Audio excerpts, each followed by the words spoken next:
A Seção de São Paulo da Ordem dos Advogados do Brasil, por sua Comissão de Direito Aduaneiro, tem a honra de recebê-los para o webinar Regimes Aduaneiros Especiais, Aspectos Práticos e Jurídicos, que conta com o apoio das Comissões de Ação Social e Cidadania e de Cultura e Eventos da OAB São Paulo. Este evento compactua com os Objetivos de Desenvolvimento Sustentável da ONU. Agradecemos e saudamos as autoridades que compõem essa mesa virtual, aos participantes e todos aqueles que contribuíram com a campanha do Natal Solidário. Para conduzir a abertura oficial deste evento, anunciamos o Dr. Robson Crepaldi, presidente da Comissão de Direito Aduaneiro da OAB São Paulo. Doutor, a palavra é sua. Muito boa noite a todos, a todas, senhoras e senhores. Na qualidade de presidente da Comissão Especial de Direito Aduaneiro da OAB São Paulo, quero dar as boas-vindas aos participantes do webinar Regimes Aduaneiros Especiais, Aspectos Práticos e Jurídicos. Esta é uma iniciativa da Comissão de Direito Aduaneiro da OAB São Paulo e da Comissão de Cultura e Eventos desta casa. Sendo assim, agradeço o apoio institucional do nosso presidente Caio Augusto e do nosso vice-presidente Ricardo Toledo, e também do presidente da Comissão de Cultura e Eventos da OAB São Paulo, Alexandre Rolo. Agradeço também a todos os participantes por mais esse webinar desta noite. Eu quero antes fazer uma prestação de contas aqui da nossa comissão, tendo em vista que esse é o último evento, né, que a gente vai fazer de forma de webinar. Então, eu queria só passar algumas coisas que foram feitas aqui para que fique registrado e para agradecer a todos os membros da nossa comissão, a nossa diretoria, a diretoria da OAB São Paulo, o pessoal de apoio que nos ajudou esses 2 anos aí também de pandemia, né? A gente teve que mudar nossos formatos de reuniões. Então, queria dizer aqui que a nossa gestão 2019-2021 conta hoje com 114 membros na comissão. Nós estamos em todas as regiões do Brasil, em pelo menos 3 estados, tá? São Paulo, Santa Catarina, Rio Grande do Sul, Ceará, Pará, Bahia, Maranhão, Minas Gerais, Rio de Janeiro, Distrito Federal, Paraná, Paraíba e Espírito Santo. Além de pessoas que nos acompanham também pela China e Estados Unidos e alguns outros países aí, que a gente não pôde levantar agora, mas a gente tem noção de que nos assistem pelos e-mails, pelo pessoal que nos adiciona no LinkedIn, principalmente, né, que é uma forma de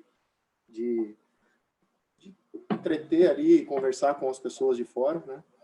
Dizer que em 2019 a gente pegou a comissão ali, acho que, se eu não me engano, em junho, maio ou junho, se eu não me engano, a gente realizou 2 eventos, 2 reuniões ordinárias, 2 eventos na sede da OAB. Firmamos parcerias com a Receita Federal do Brasil, para que o pessoal da Receita, inclusive hoje a doutora Denise, né, faz parte da Receita Federal, pudesse nos agraciar com palestras e entendimentos na área aduaneira. Também foi firmada a mesma parceria com o pessoal do TIT de São Paulo, com o CARF, né, e parcerias com comissões de direito aduaneiro do Estado de São Paulo, de todas as cidades que tinham essa comissão, e também estados, né, como a gente fez um evento em parceria com a Comissão de Direito Aduaneiro da OAB Minas Gerais.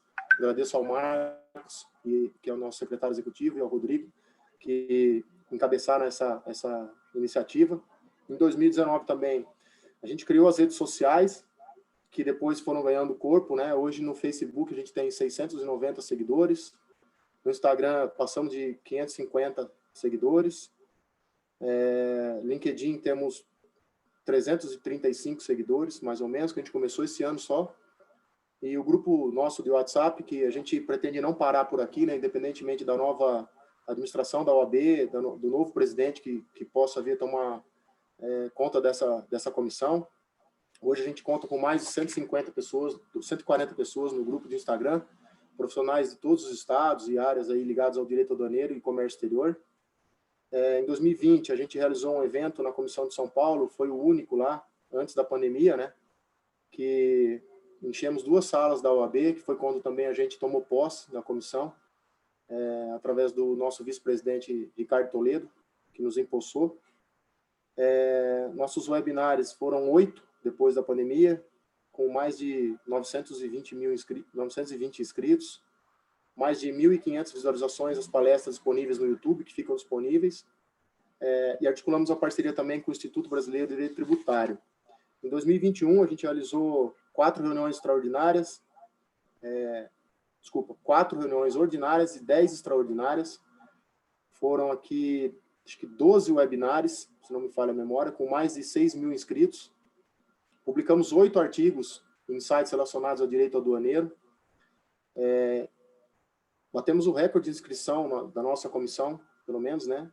Uma comissão que teve 1.396 inscritos. E conseguimos uma cadeira no CONFAC, aí de São Paulo. E também deixaremos, como legado dessa comissão, um livro da nossa Comissão de Direito Aduaneiro, com vários autores em parceria com a gente. A gente pretendia lançar esse ano, mas não vai ser possível. Então, provavelmente, no começo do ano que vem, também tem essa novidade aí para vocês. Mais uma forma de estudo e que pode ajudar todos os profissionais da área, né? Então, é isso. Eu gostaria de agradecer a comissão da OAB, a confiança do presidente Caio, que ele depositou em mim primeiramente, e depois eu fui formando essa comissão junto com nomes exponenciais aí do direito aduaneiro. E sem mais delongas agora, né, vamos passar aí para o evento dessa noite. Deixei registrado aqui essas informações da nossa comissão. Não sei se o Marcos quer falar alguma coisa a respeito disso. Não. Antes de eu passar a palavra. Nada a acrescentar. Vamos em frente para o evento de hoje. Maravilha, então. Então, hoje falaremos sobre os regimes aduaneiros especiais, seus aspectos jurídicos e práticos, né? Previsto no regulamento aduaneiro, os regimes aduaneiros especiais são modalidades que proporcionam benefícios fiscais como suspensão, isenção total ou parcial dos tributos e exceção à obrigatoriedade da aplicação de impostos exigidos na importação e na exportação. Uma forma de estimular a competitividade no mercado, favorecer a economia, reduzindo as barreiras que impedem os empreendedores de investir no mercado internacional. Pensando então no relevante tema, trouxemos aqui hoje os doutora Denise Barreto de Castro Bastos, doutor Thales Andrade e doutor Milton Gatto. Então, a doutora Denise acho que vai falar primeiro, né, doutora Denise? Não? Quem é o Thales? Doutor Milton? Doutor Milton, então a palavra está com o senhor, por favor. Seja muito bem-vindo a esta comissão, a esta casa. Bom evento a todos. Muito obrigado, doutor Robson. Antes de mais nada, queria agradecer, então, a Comissão de Direito Aduaneiro da OAB São Paulo, doutor Robson, doutor Marcos, e todos aqueles que tornaram possível este webinar e os outros, os quais eu tive a oportunidade de participar. Então, muito obrigado aí pelas oportunidades e deixar também registrado aqui uma honra, uma satisfação, estar ao lado aqui da doutora Denise, do doutor Thales, falando sobre um tema bastante relevante, que são os regimes aduaneiros especiais. Marcos, eu vou projetar a minha tela, você só me diga se está ok. Perfeito. Sim, aparecendo perfeitamente, Milton. Está aparecendo 2 slides ou um slide só? Um slide só, um slide só. Um só, né? É que para mim aqui aparece... aduaneiros especiais. Isso, é que para mim aqui aparece o formato próximo, de exibição, né? Tá bom. Mas é isso. Mas a ideia é falar sobre um tema que eu particularmente acho bastante interessante, os regimes aduaneiros especiais, e por que não falar das oportunidades e vantagens na aplicação desses regimes. O tema que a gente vai falar, bom, eu vou passar aqui rapidamente a minha apresentação, né?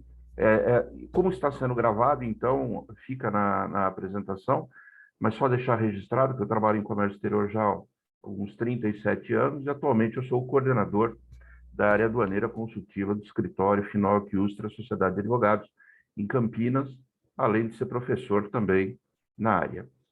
Bom, enfim, os regimes aduaneiros especiais constam, como o Dr. Robson fez um comentário logo no início, eles constam do Regulamento Aduaneiro, Decreto 6759, regulamento esse que ele é dividido em 8 livros, né? 8 livros abordando temas bastante específicos, jurisdições, impostos, taxas, o livro 4, os regimes aduaneiros especiais, controle de mercadorias, infrações, penalidades, crédito tributário e disposições finais e transitórias. O assunto que a gente discorre hoje, ele está ali especificamente dentro do livro 4, dentro do regulamento aduaneiro, falando sobre os regimes aduaneiros especiais e dos aplicados em áreas especiais. Quando eu, particularmente, eu falo sobre o tema, eu gosto sempre de deixar claro, né? Por que são regimes aduaneiros especiais? Porque eles diferem do regime aduaneiro comum. O regime aduaneiro comum, aquele que nós conhecemos como uma importação ou uma exportação, estas operações por si só, elas não sustentam diversas outras situações que são necessárias dentro do comércio exterior.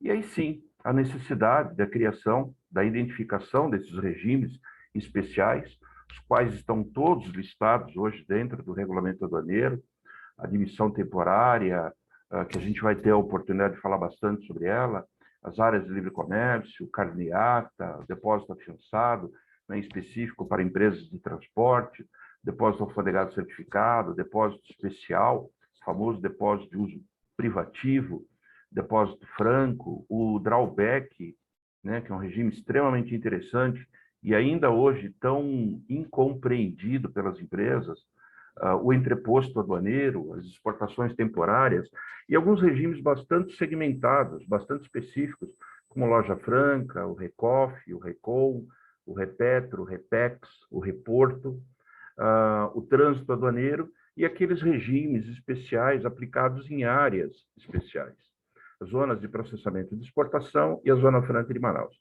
Enfim, como eu havia falado, são regimes que sustentam operações em que o regime comum não sustentaria. E a ideia, então, eu selecionei dentro destes regimes aduaneiros especiais para fazer basicamente um overview, né? Nós não estamos fazendo um curso, mas para traçar alguns comentários sobre aqueles regimes mais usuais no dia a dia das empresas, especificamente a admissão temporária, o carneata, o drawback, o entreposto aduaneiro, a exportação temporária e o trânsito aduaneiro. Como eu falei, alguns desses regimes, eles são segmentados, então não teria nem o porquê de ficar gastando tempo, vamos assim dizer, falando sobre eles, mas, como eu falei, eu procurei aqui pensar aqueles regimes mais usuais no dia a dia das empresas, principalmente das pequenas e médias empresas, onde existe grande oportunidade para a aplicação desses regimes aduaneiros especiais. Lamentavelmente, o que nós vemos na prática é uma certa confusão em relação à aplicação desses regimes aduaneiros e muita falta de conhecimento, principalmente quando nós vemos oportunidades, como, por exemplo, o drawback, que eu vejo, pelo menos na minha experiência como consultor, como assessor de diversas empresas, ainda um regime tão incompreendido quanto o drawback. Enfim, como eu falei, farei aqui alguns breves comentários apenas sobre estes 6 regimes aduaneiros, e aí eu passo a palavra adiante para que demais colegas aqui possam nos brindar aí com seus comentários. Em relação ao trânsito aduaneiro, é um regime relativamente simples, que permite ali a remoção da mercadoria sob controle aduaneiro de um ponto ao outro do território aduaneiro ou do território nacional. Assim como demais regimes aduaneiros, eu gosto muito de um livro que eu tenho aqui, do meu ex-professor, professor José Lenci Carlucci, que comentava sobre os regimes aduaneiros como os regimes aduaneiros econômicos, né? Ou seja, o trânsito aduaneiro, assim como a grande parte dos demais regimes aduaneiros, são os regimes suspensivos. E há de se lembrar que a suspensão é a chamada isenção condicionada. Os impostos devidos, eles são suspensos em função da aplicação específica. No caso do trânsito aduaneiro, aquele que permite a remoção de uma zona primária, por exemplo, de um porto, aeroporto, um ponto de fronteira, para um armazém alfandegado em zona secundária, um porto seco, o que muita gente ainda hoje comenta, sendo como uma IAD, né? O correto seria o porto seco. Então, como é que eu faço aquela movimentação da zona primária para a zona secundária? Através de um trânsito aduaneiro. Eu não tenho intenção, eu não quero trabalhar em zona primária por qualquer motivo, eu quero fazer a remoção, eu quero fazer a nacionalização dos bens importados em uma zona secundária, em um armazém alfandegado da minha preferência. Eu utilizo o regime de trânsito aduaneiro, onde basicamente um telefonema para um despachante aduaneiro imagina-se que ele já sabe o que tem que fazer, o registro de uma declaração de trânsito aduaneiro para remover a mercadoria de um determinado ponto na importação da zona primária por uma zona secundária, ou eventualmente até fazer o processo de exportação em uma zona secundária, em um porto seco, para que depois faça o embarque da mercadoria em zona primária. Eu faço o trânsito de saída, assim como existe a possibilidade de fazer o trânsito aduaneiro entre zonas primárias e entre zonas secundárias. Enfim, eu particularmente acho que o trânsito aduaneiro é um dos regimes aduaneiros mais simples que existem, ainda que exista toda aquela complexidade no cumprimento dos tratamentos específicos para a sua condição. Esse regime aduaneiro, inclusive, ele é bastante utilizado, como eu havia falado, principalmente em processo de importação, quando eu pretendo utilizar em processo de nacionalização o regime aduaneiro de entreposto aduaneiro na importação. Vale dizer que o regime aduaneiro de entreposto aduaneiro na importação é aquele que permite, inclusive, a chamada fragmentação do conhecimento de carga. É o regime em que a mercadoria transferida sob controle aduaneiro, então, a aplicação de um trânsito aduaneiro de zona primária para a zona secundária, a partir do momento que a mercadoria ela é admitida no estabelecimento alfandegado de zona secundária, no Porto Seco, eu posso admitir o produto, os bens que foram importados, ao novo regime, o entreposto aduaneiro, e, de acordo com a minha conveniência, fazer a nacionalização sob demanda. Então, este regime ele permite que a mercadoria fique armazenada com a suspensão do pagamento de impostos pelo prazo de 1 ano, prorrogável por igual período, onde a nacionalização ela é possível de acordo com a minha necessidade. O entreposto aduaneiro, inclusive, ele permitiu a viabilização de diversas empresas do Brasil, em que começaram basicamente com escritório comercial, mercadorias importadas e ia nacionalizando de acordo com a sua demanda. O regulamento aduaneiro, artigo 404, ele fala então do regime aduaneiro especial de entreposto aduaneiro na importação, um regime também suspensivo. E há de se falar que nós temos ainda a aplicação do entreposto aduaneiro em caso de exportação, mais especificamente previsto no artigo 410, onde muitas empresas utilizam o regime como um pulmão para fazer as suas exportações, ou seja, a partir do momento em que a mercadoria ela está sendo produzida, ela já é encaminhada para um porto seco, para que ali forme um pulmão de exportação, para que depois siga efetivamente a exportação de todo aquele lote. E aí nós temos de novo a aplicação do regime aduaneiro especial, o trânsito aduaneiro, que aí faria a remoção da mercadoria de zona secundária para a zona primária.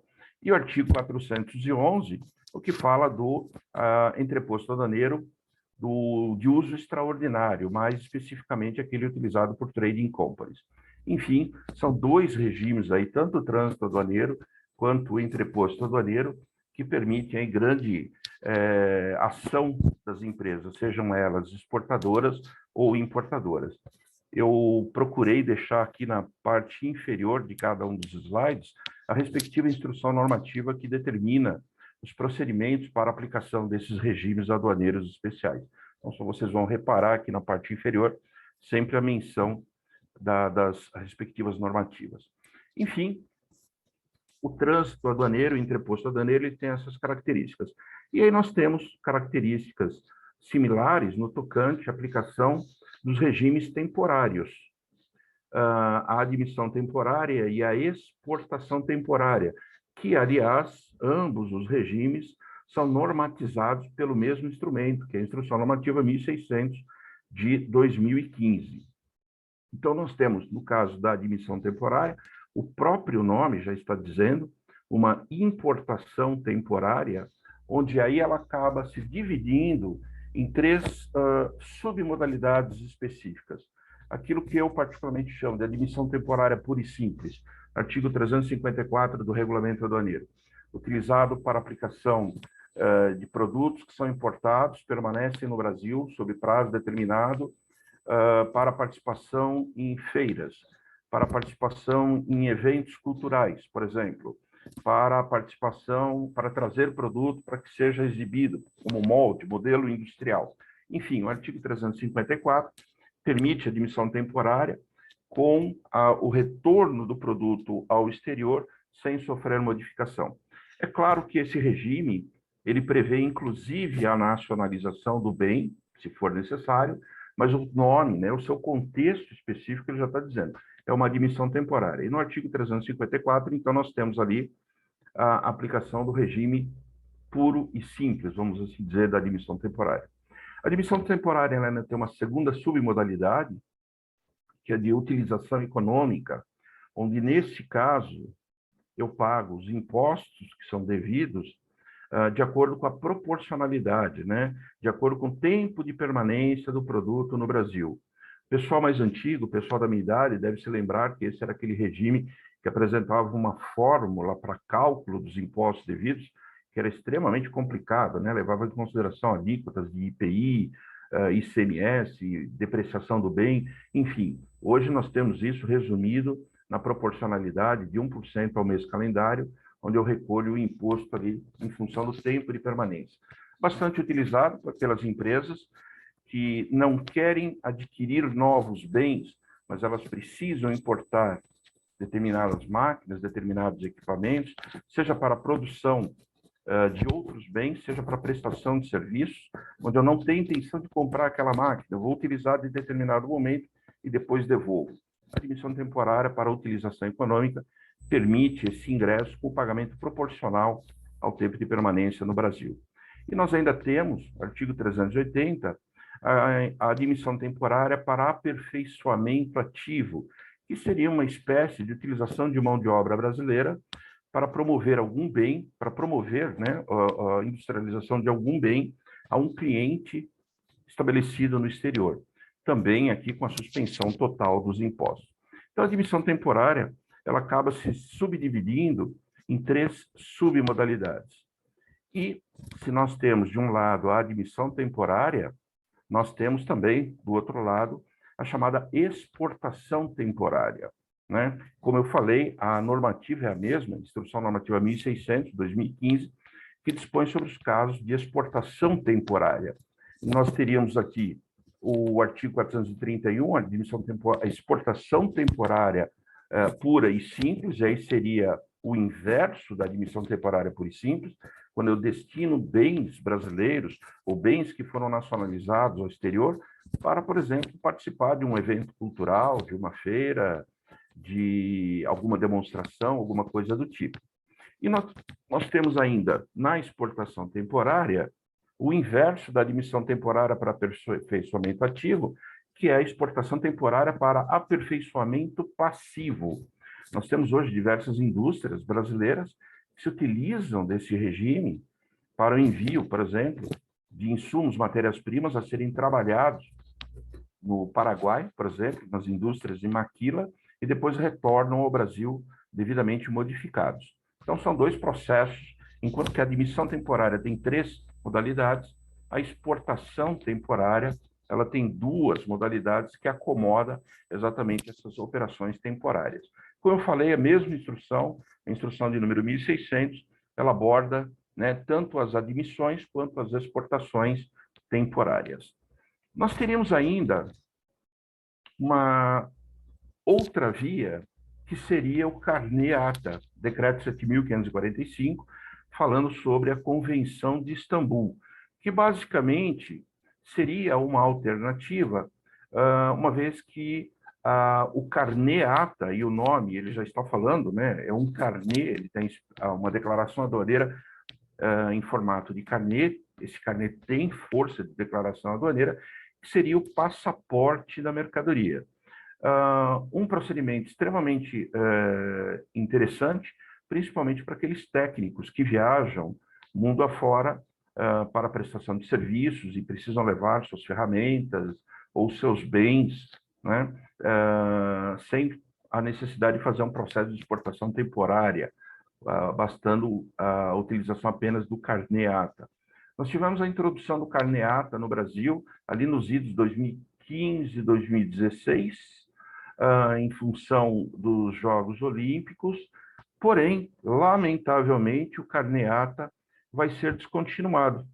Nós recebemos agora, né, veja só, uma nota da COANA, do dia 26 de novembro, que a partir de janeiro de 2022, o carneata ele deixará de ser utilizado.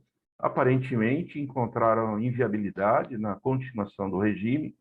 Eu, particularmente, quanto mais eu lia sobre o carneata, mais fã eu ficava do regime, mas, infelizmente, vai ser descontinuado. A notícia já está disponível na internet, o endereço dessa nota da Coana, que eu reproduzi apenas o primeiro item dela, tá? Mas vocês encontram ela facilmente na internet. Então, o carneata deixa de ser utilizado a partir do dia 1º de janeiro de 2022. Apenas um comentário, o carneata, em 2014, completou 50 anos na Europa, né? Um documento bastante interessante que viabilizava várias operações, principalmente de pessoas físicas, viajando o mundo com seus bens, seus instrumentos, seus aparelhos, para prestação de serviço e outras particularidades no exterior. Enfim, carneata, que foi introduzido no Brasil, então, em 2015, 2016. 16 deixa de ser utilizado no próximo ano.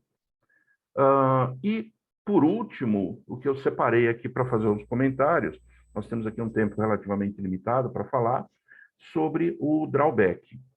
O drawback, eu particularmente, como consultor, tenho assessorado diversas empresas na implementação do drawback, e eu vejo muita falta de conhecimento na aplicação do drawback e até quanto à sua utilização. Invariavelmente, sou abordado por empresas que desejam fazer o drawback, mas, abre aspas, queremos fazer o drawback isenção, que é mais fácil. Não existe drawback mais fácil, drawback mais difícil. Existe drawback específico de acordo com a necessidade da empresa. O drawback está previsto no Regulamento Aduaneiro, artigo 383, ele acaba se subdividindo em 3 modalidades distintas, e nos cursos e palestras que eu comento, que eu falo sobre o assunto, eu sempre peço para fazer uma análise de texto e perceberem o tempo do verbo, né? O tempo do verbo, no suspensão, é tudo indicando operações futuras. É algo que você vai fazer hoje para ser realizado no futuro. Você vai pedir hoje o ato concessório, a partir do momento do ato concessório deferido, eu posso fazer a importação de forma combinada ou não com a aquisição de matérias-primas e insumos no mercado local, para que sejam consumidos em processo produtivo de bem a ser exportado.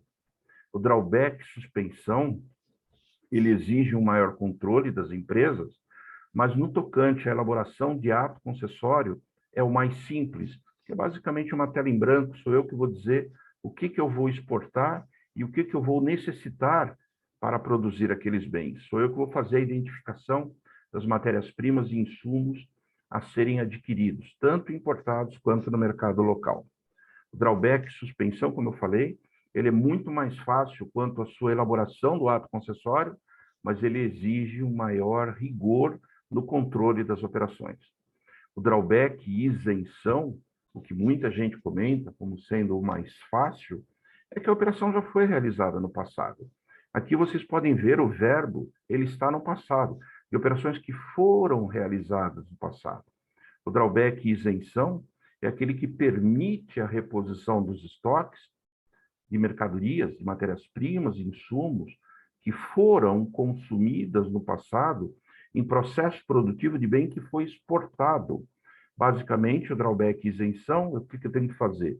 Aquilo que eu brinco, eu tenho que levantar arquivo morto, eu tenho que levantar declarações de importação, tenho que levantar notas fiscais de até 2 anos atrás, com as respectivas DUIs, as declarações únicas de exportação, e provar por A mais B que aquelas exportações foram realizadas utilizando-se as matérias-primas e insumos dos documentos que eu vou identificar, as declarações de importação e as notas fiscais de aquisição no mercado local. É um processo que o controle é mais simples, que basta fazer a identificação, porém, quanto à elaboração do respectivo ato concessório, um pouco mais trabalhoso. Então, veja, não existe um drawback mais fácil, um drawback mais difícil. O que existe são modalidades do drawback que se aplicam a situações muito específicas dentro da companhia. E ainda, né, aqui a gente não está nem falando das submodalidades, onde eu tenho, por exemplo, o intermediário, onde eu tenho o genérico, que eu tenho aí a oportunidade de utilizar essas facilidades dentro do drawback. E a terceira via, né, do drawback, que seria o drawback restituição. Muito importante, o drawback restituição, ele não foi revogado, ele está plenamente em vigor, mas acabou caindo em desuso no mercado. Porque, basicamente, nós estamos falando aí de uma alternativa àquilo que eu faria na isenção. Eu não tenho desejo de repor estoque, eu tenho apenas a intenção de reaver aqueles impostos que foram pagos. Eu não quero utilizar o drawback isenção, porque a matéria-prima, o insumo já foi descontinuado, ou eu não tenho mais interesse de trabalhar com aqueles materiais, eu simplesmente vou pedir um drawback restituição de impostos, né? Seria uma alternativa para a modalidade isenção. Como eu falei, o drawback restituição, ele não foi revogado, ele está lá, constante, do artigo 383 do Regulamento Aduaneiro, mas ele meio que acabou caindo em desuso. Eu, particularmente, com 37 anos de mercado, eu só vi 2 drawbacks restituição. E uma das empresas, que é a antiga Bicicletas Monarch, né, nem existe mais, foi uma das que eu vi há muitos anos atrás. Nunca tive a oportunidade de trabalhar tão próximo aí com restituição, mas, de novo, ele é existente. E eu chamo a atenção de vocês, no caso do drawback, vamos assim dizer, para a recém-portaria, né? Nem é tão recente assim, a portaria 44, que ela é de julho de 2020, mas ela suprimiu todo o artigo, o capítulo 3º da portaria CSEX 23 de 2011, que, convenhamos, estava uma verdadeira colcha de retalhos. A portaria CSEX 44, então, ela condensou todas as questões relativas ao drawback nessa portaria, trazendo aí clara distinção quanto à utilização do regime aduaneiro especial do drawback. Nesse aspecto, inclusive, apenas fazer um comentário, no portal único nós encontramos os manuais do drawback, tanto a modalidade suspensão quanto a modalidade isenção, que se configuram aí como verdadeiras cartilhas para a elaboração dos atos concessórios drawback. Aí eu faço uma recomendação bem forte de baixarem ali no portal único, né, no siscomex.gov.br, os manuais do drawback. Enfim, como eu falei, eu ia fazer apenas algumas considerações, sobre alguns regimes aduaneiros especiais. Espero que tenha sido útil aí no nosso webinário. E, Marcos, eu vou passar a palavra. Se você puder comentar ou quiser que eu faça algum outro comentário, fico à disposição. Não, perfeito, Milton. Obrigado pelas suas considerações. Vamos, então, passar a palavra para o Dr. Thales Andrade, da Segmento. Obrigado. Por favor, Dr. Thales. Eu acho que é a Denise na ordem, Marcos. Denise? Você vê que a gente está ajustado com relação a essa questão de chamar o próximo. Então, por favor, doutora Denise Barreto, eu pediria a seguir, então. Vocês estão me ouvindo? Sim, bem. Oi, boa noite, então, a todos os participantes. Obrigado pelo convite. E eu não sei como é que eu vou dividir minha tela, só um minutinho. Pois não. Milton, acho que você vai precisar interromper o seu, né? Exatamente, Marcos, agora que eu percebi aqui, como é que eu faço para descompartilhar agora a tela? É no mesmo lugar, onde você compartilhou, você vai descompartilhar agora. Embaixo, no mesmo botão. É que só tem compartilhar. Peço desculpas aqui, mas eu não estou encontrando aqui como parar o compartilhamento da tela, Marcos. Lá em cima. Pronto. Não, a gente está na sua tela agora. Você precisa... Acho que no mesmo lugar de compartilhar tela, você vai ter o descompartilhar, não? Não, aqui tem só a opção compartilhar.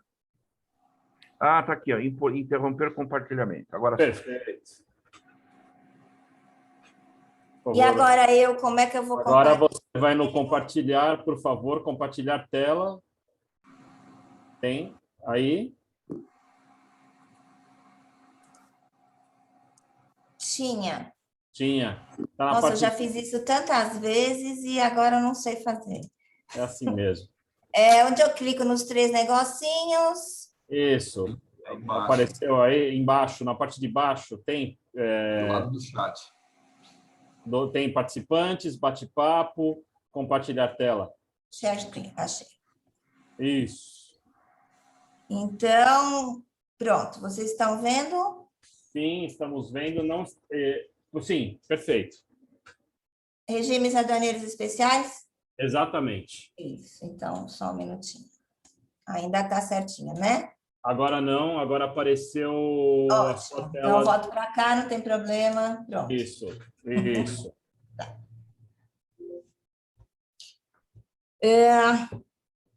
Eu não sou advogada, eu fiz direito, mas eu não tenho OAB, eu não prestei OAB. Então, porque eu não pretendia trabalhar com isso, né? A direito foi minha segunda faculdade. Quando eu me formei em direito, eu já trabalhava com administração de empresas. E aí depois prestei o concurso, estou na Receita, vai fazer 27 anos. Sempre trabalhei na área aduaneira, e regimes aduaneiros é o assunto que eu mais me interesso, acho que é o assunto mais fascinante que tem na área aduaneira. Os regimes aduaneiros trazem muitas dúvidas. Nós vivemos discutindo entre nós mesmos como que nós resolvemos os problemas dos regimes. Imagina quem está de fora, né? Nós que da Receita, que publicamos as normas e tentamos explicar as coisas para os contribuintes, não nos entendemos. Imagina quem está de fora que se consegue entender as coisas, né? Então, a minha proposta aqui hoje foi trazer uma visão mais prática, porque é o que eu sei fazer, tá, gente? Então, eu não sei fazer de outra forma. Eu trabalho em despacho, eu lido com os regimes aduaneiros todos os dias. Então, todos os problemas que vocês podem imaginar, a gente conversa aqui entre nós mesmos, diariamente tentando resolver, porque tem gente com muita imaginação e sempre a gente encontra um problema diferente para resolver. Temos aqui até uma pergunta do Mário, que ele perguntou se a DTA é feita no Siscaga. Não, Mário, a DTA é feita no Siscomex Trânsito, tá? O regime aduaneiro de trânsito aduaneiro na importação é feito através do módulo Siscomex Trânsito. E na exportação, ele é feito dentro do portal, tá? Dentro do Portal Único de Comércio Exterior. Você faz os procedimentos de exportação dentro do Portal Único através dos DATs. Ok? Nós vamos perguntando. Vamos lá. Eu fiz aqui uma listinha dos regimes aduaneiros, como o meu colega aí também fez, né? Aqui não estão todos, mas estão os principais, os que a gente lida mais no dia a dia. A base normativa, que regulamenta cada um deles. E, no dia a dia, o que a gente lida mais, gente, são esses aqui. O trânsito, a admissão, o drawback, o entreposto, a exportação, o depósito especial. Nós temos muitos despachos de depósito especial, tá? Estou falando em quantidade de despacho. E eu, especificamente, trabalho num recinto que tem muito DAC. Eu sei que não é um regime comum, mas eu trabalho muito com DAC aqui em Santo André. Eu trabalho em Santo André, tá? Eu trabalho no CLIA Santo André, que é um recinto jurisdicional da Alfândega da Receita Federal de São Paulo, zona secundária. Mas o que é que esses nossos regimes têm em comum, né? Eles têm em comum uma declaração. Então, todos esses regimes que são os nossos principais que a gente lida no dia a dia, eles têm uma declaração. E eles são concedidos através do desembaraço de uma declaração. Então, o drawback, né? Você tem todo, por exemplo, tem todo um procedimento preliminar para você pleitear o drawback, você tem que fazer um ato concessório e um mundaréu de coisa, né? Mas você não tem o regime até que a declaração de drawback, através da qual você solicita o regime, seja desembaraçada. A mesma coisa, o trânsito, a demissão temporária, o entreposto, a exportação temporária, o depósito especial e o DAC. Então, quer uma declaração de importação, quer uma declaração de trânsito aduaneiro, que é a mais comum dentre as declarações de trânsito, né? A DTA, a DTT, o que quer que seja, vamos colocar uma DT, então, uma declaração de trânsito, que dentre as declarações de trânsito existem vários tipos, ou uma DUI. Muito bem. Qual é hoje a visão da Receita em relação não só aos regimes, mas em relação aos despachos como um todo, né? A Receita hoje pensa e está agindo cada vez mais no sentido de facilitação do comércio internacional como um todo e também em relação aos regimes aduaneiros. Isso porque nós já estamos cansados de ouvir falar, né? O Brasil é signatário de diversos acordos internacionais, Convenção de Istambul e tudo que veio na esteira da Convenção de Istambul, e procura sempre trabalhar hoje na simplificação e harmonização dos procedimentos. E isso é, hoje, o principal ataque da Receita, é o gerenciamento de risco como regra no despacho, quer no despacho comum, quer no despacho de regime aduaneiro. Auditoria pós-desembaraço, que quer dizer o seguinte, você está tirando hoje o enfoque do despacho e está levando o enfoque da fiscalização para o pós-despacho. Ou seja, facilita a entrada e vai fiscalizar depois, né? E a minimização de formalidades no despacho, quer dizer, sempre trabalhar mais para que as informações que são prestadas nas declarações sejam poucas e de qualidade. Muito bem, em relação aos regimes aduaneiros, a Receita também está analisando a declaração através do gerenciamento de risco, porque ela entende que o risco de um despacho referente a um regime aduaneiro não é diferente do risco de um despacho de um comum. Então, vão ser outros parâmetros de análise, mas sempre através do gerenciamento de risco. O que quer dizer isso, gente? Hoje não existe mais a parametrização que a gente falava alguns anos atrás. Aliás, para quem trabalha no despacho, eu costumo dizer que quem trabalhava em despacho há 2 anos atrás não sabe trabalhar em despacho hoje. O despacho mudou muito, o enfoque da fiscalização no despacho mudou muito. Então, hoje, existem algumas formas de parametrização.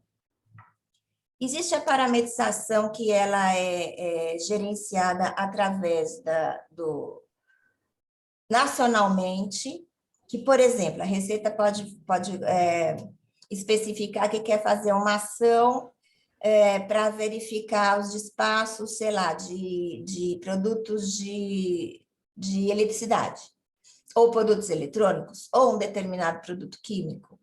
Então, ela vai selecionar determinadas MCMs, ou determinados importadores, ou determinados segmentos, ou um capítulo, ou o que quer que seja, e vai direcionar a parametrização dos despachos, tendo por base essas determinações. Outra coisa é que a parametrização hoje ela é feita por cada unidade. Então, uma parametrização que é feita em São Paulo pode ser diferente de uma parametrização que é feita lá no Rio de Janeiro. Cada unidade da Receita Federal vai determinar o que é que ela quer fiscalizar. Então, a gente costuma falar, vai desligar ou desligar os parâmetros de fiscalização. Então, hoje você vê, por exemplo, que aqui em São Paulo a gente não fiscaliza mais as declarações que têm processo. Pode fiscalizar, mas como regra geral não fiscaliza mais, nós desligamos essa condição. O processo não é mais direcionado para o canal amarelo como era um tempinho atrás. Existem outras unidades que ainda direcionam o processo para o canal amarelo. E assim sucessivamente, cada unidade vai determinar as condições que quer ou não fiscalizar. Então, existe uma condição nacional, uma condição que não é nem regional, ela é determinada por cada unidade, e depois, dentro de cada unidade, existe o setor que vai fazer o gerenciamento de risco. Ou seja, as DIs são designadas para o canal verde como regra. E aí o gerenciamento de risco vai redirecionar esse canal da DI para o amarelo e para o vermelho, de acordo com a sua análise. Esse gerenciamento de risco é feito através de uma equipe, que eu vou explicar já para vocês. E os regimes aduaneiros da mesma forma, tá, gente? Determinados conjuntos de informações vão ser inseridos em cada parametrização e os sistemas vão direcionar os despachos para o canal que a Receita entender correto. Mas, como regra, é verde, tá? O despacho é verde, a menos que ele seja redirecionado. Então, a concessão do regime. Se o canal da DI for verde, o desembaraço e a concessão do regime se dará de forma automática. Depois, esses regimes concedidos estão sujeitos à revisão. Revisão de concessão e revisão de prorrogação.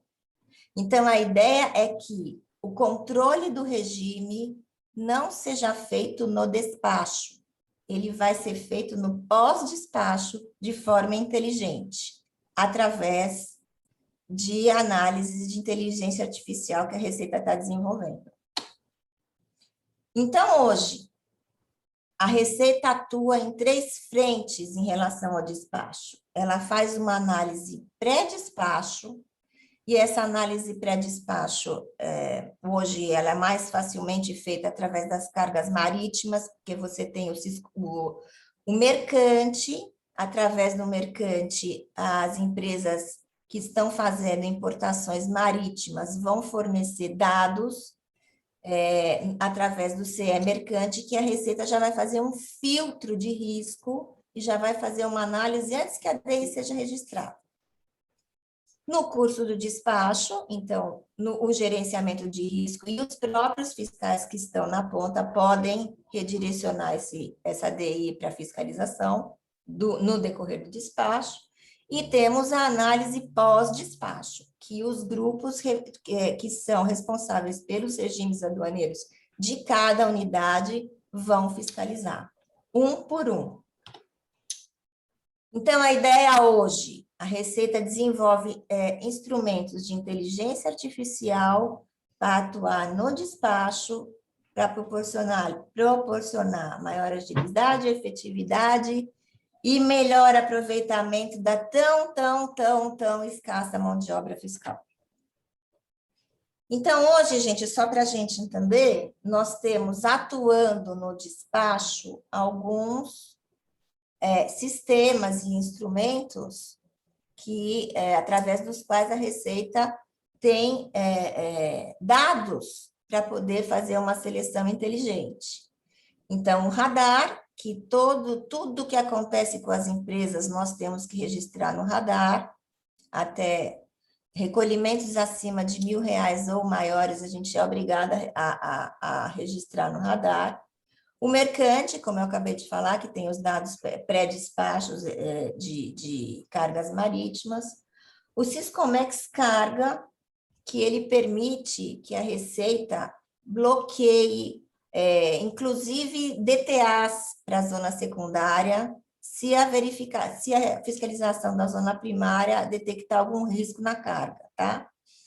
CISAM e o ANITA, que são os principais instrumentos de inteligência artificial da Receita. Os setores de XFIA, a gente costuma especificar o que é XFIA, o que é X, né? Em unidades pequenas, a gente chama de SAFIA, em unidades maiores são CEFIAs. SAFIA para seção e CEFIA para serviço. Então, a gente chama de XFIA, dependendo do tamanho da unidade que vai ter o setor. E temos os setores de XRAD, que vão ser SARADs ou SERADs, dependendo do tamanho da unidade, que são as equipes responsáveis para análise do risco aduaneiro nas DIs. Então, eu queria conversar um pouquinho mais com vocês sobre isso, porque eu acho que talvez seja um instrumento de desconhecimento, e é uma coisa bem prática, como é que os regimes hoje estão sendo fiscalizados, né? Como é que você tem uma declaração hoje que sai no verde, uma prorrogação que você não sabe se foi concedido, uma extinção que também sai no verde, quem é que controla isso tudo, né? Hoje, uma admissão temporária, ela sai no verde, e a extinção, uma reexportação de admissão temporária, também sai no verde. Como é que a Receita está controlando esses regimes? Então, antes, a Receita abria um processo, né? Ela abria um processo e, através desse processo, o processo tinha todo o histórico do despacho, um controle que o importador ou o exportador tomava ciência do prazo e a Receita explicava tudo direitinho. Hoje não tem nada disso. Então, hoje você registra uma DI de admissão temporária, ela sai no verde, você não sabe como é o prazo, como não é o prazo, e aí fica todo mundo ao léu, né? Essa transição foi feita pela alteração da IN 1600, que foi feita no finalzinho do ano passado, e hoje a Receita controla tudo de forma inteligente, admissão temporária e exportação temporária, através do sistema SARA. Como é que funciona isso? Quando você faz um despacho, você tem que fazer um dossiê daquele despacho. Então, esse dossiê do despacho é como se fosse o antigo processo. Todos os documentos daquele regime você vai inserir na DI. E a Receita, se tiver, quando ela for fiscalizar o seu regime, ela vai analisar os documentos que você anexou. Se você não anexou, você não pode anexar depois, porque você perdeu a tempestividade. Então, sabe aquele packing list que, se você não anexa no documento instrutivo, você tem uma multa de R$500? Você tem que anexar na hora que dá o canal e que você vai apresentar os documentos instrutivos para a Receita, que é a hora que você está formalizando o dossiê da DI. Para regimes aduaneiros, a empresa tem que anexar no dossiê independente do canal, porque os regimes aduaneiros são sujeitos à fiscalização. Não são sujeitos não, tá? Eles são todos fiscalizados, pós-despacho. Então, existe uma equipe nos serviços nos setores, nos SEDADs, né? De cada unidade, que está dedicada aos regimes aduaneiros e que faz a fiscalização de todas as DIs, tá? todas. A gente abre os dossiês, vê se os documentos estão lá dentro, vê se o prazo que foi pedido está de acordo com a finalidade do regime, e se a gente entende que não está de acordo, aí sim a Receita abre um processo que vai intimar o contribuinte e ele vai fazer a fiscalização toda e a comunicação com o contribuinte através daquele processo. Tá? Então, no fundo, é assim. Não pensa que não está sendo fiscalizado, não. Está todo mundo sendo fiscalizado. 5 anos, né? Que a gente tem para fazer a fiscalização. Ela está sendo feita. E o que não está de acordo com o que foi pedido, é aberto um processo e a gente vai conversar com o contribuinte através do processo. Tá? Hoje, não existe mais abertura de processo para acompanhamento de regime, tá? Nós estou falando de admissão temporária e exportação temporária, que são os regimes mais comuns e que eram feitos através de processo. Hoje não tem mais processo. E não tem mais que vincular número de processo na declaração, que é uma coisa que todo mundo pergunta, tá? Aí o processo, não tem mais processo. Se o contribuinte abre processo, a Receita recebe o processo, explica para ele que não tem mais processo e arquiva. Dá ciência e arquiva. Tá? Muito bem. Como é que é feito, então, a admissão temporária? O prazo da admissão temporária, de acordo com as normas 1.600 e as suas outras alterações, né? Via de regra, é 1 ano ou o prazo que for indicado no pedido. Qual é o pedido? O pedido é o prazo solicitado é aquele que a empresa coloca no RAT. Se a gente não fala nada, é porque a gente aceitou o prazo que foi solicitado. Se a gente for fiscalizar, a gente não aceitar aquele prazo, vai ser aberto um processo e a gente vai comunicar à empresa que o prazo não vai ser aquele que foi solicitado. E tem que estar tudo de acordo, né? Existem admissões temporárias que são por prazo contratual, existem admissões temporárias que são por 1 ano, de acordo com a norma, então tem que estar, a finalidade do regime tem que estar de acordo com o prazo solicitado. Eu vou voltar um pouquinho, e eu tenho umas observações que eu anotei aqui, em relação ao trânsito, que eu não vou mais falar, só para a gente esclarecer umas coisas.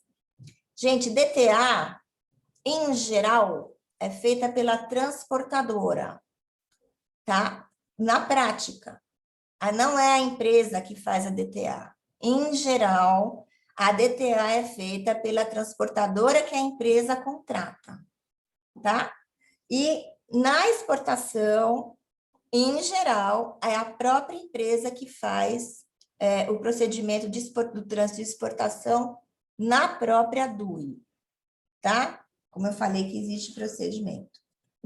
Não vou falar de entreposto também, mas antes de entrar na admissão temporária, eu quero falar algumas coisas de entreposto. Entreposto é um regime muito mal utilizado. Ele é um regime que permite muitas coisas e as empresas não têm o conhecimento das possibilidades que o entreposto fornece. Você pode até entrepostar uma carga, industrializar essa carga fora do recinto alfandegado e trazer a mercadoria de volta e exportar essa carga. Você pode fazer isso através do regime de entreposto. Então, o que a gente mais vê realmente é o entreposto aduaneiro de importação.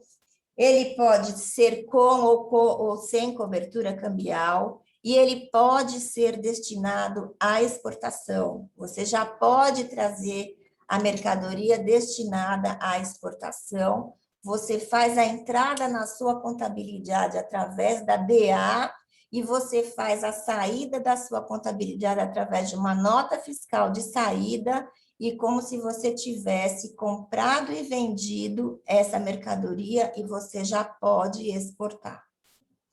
Tá? Então, entreposto hoje ainda é mais feito em zona secundária, mas ele pode ser feito em zona primária. As zonas primárias hoje brigam com ferro e fogo com a zona secundária em termos de custo de armazenagem. Então, existe entreposto sendo feito na zona primária, não é a especialidade deles, entreposto em geral é feito em zona secundária, e é um regime de controle do depositário. A Receita Federal fiscaliza o regime através da fiscalização do depositário. A gente fiscaliza o que o depositário fiscaliza. Então, a Receita controla, fiscaliza os relatórios que os depositários fazem de cada regime de entreposto. A qualquer minuto, a gente pode pedir um relatório de uma determinada DA para ver como é que está o saldo, como é que foi feito a nacionalização, o que quer que seja. E não necessariamente as DIs são parametrizadas em canal, tá?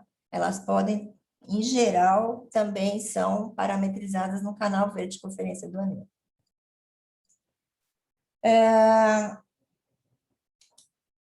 Eu não vou falar do drawback, porque eu sei que os colegas vão falar bastante de drawback.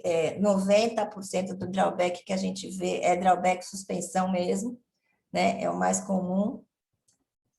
E agora, admissão temporária. Gente, o grosso de admissão temporária é para feira, promoção comercial e testes, tá? Agora, o que a gente vê mais é para feira, que era o que o Carneata dava mais suporte, né? O Carneata era um instrumento bem com a cara de mercadoria para feira, né? Não vamos ter mais, mas eu sei que os colegas vão falar sobre isso depois. E eu acho também que além de não ter uma entidade que se dispusesse a ser a garantidora aqui no Brasil, a CNI acho que não teve muito sucesso, porque ele exige-se uma logística enorme, porque você tem que ter entidades em todas as unidades todos os estados do Brasil, né, para poder atuar como entidade garantidora. Você tem que ter uma vascularização grande de presença no território brasileiro. Isso não é fácil, então realmente não é qualquer entidade que pode se candidatar à garantidora de Carneata. Mas também a gente tem aqui no Brasil outros instrumentos que a maioria dos países não tem, e que são instrumentos fáceis de você controlar, como DBA, Declaração de Bagagem Acompanhada em Zona Primária, e que eles acabam suprindo o Carneata, né? Além do que, a Receita fez uma confusão danada para controlar esse Carneata, e mandou fazer processo, digitalizar, e aí, sabe, acabou também um pouquinho na prática, tá? Acabou um pouquinho com a essência do regime. Os controles da Receita acabaram com a essência do regime. Então, a gente recebia um Carneata, a ideia era carimbar e tchau, né? Mas não era isso que a gente tinha que fazer.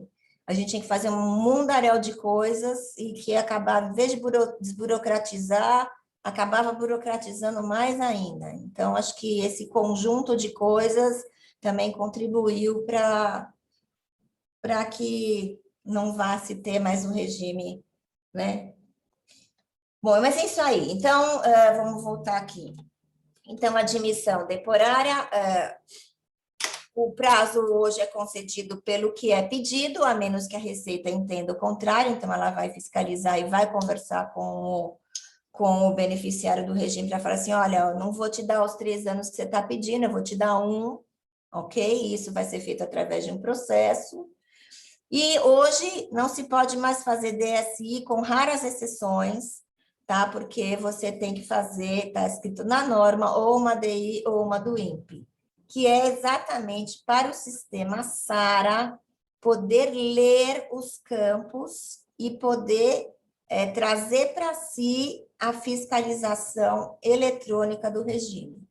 A DSI não permite que o sistema SARA faça essa fiscalização, tá? O despacho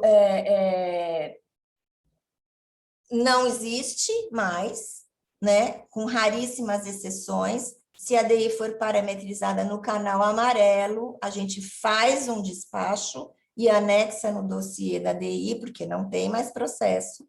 A gente faz um despacho de concessão e lembrando que qualquer DI de regime tem que ter um dossiê completo com todos os documentos para que a Receita possa analisar se os documentos estão de acordo com o que está sendo solicitado.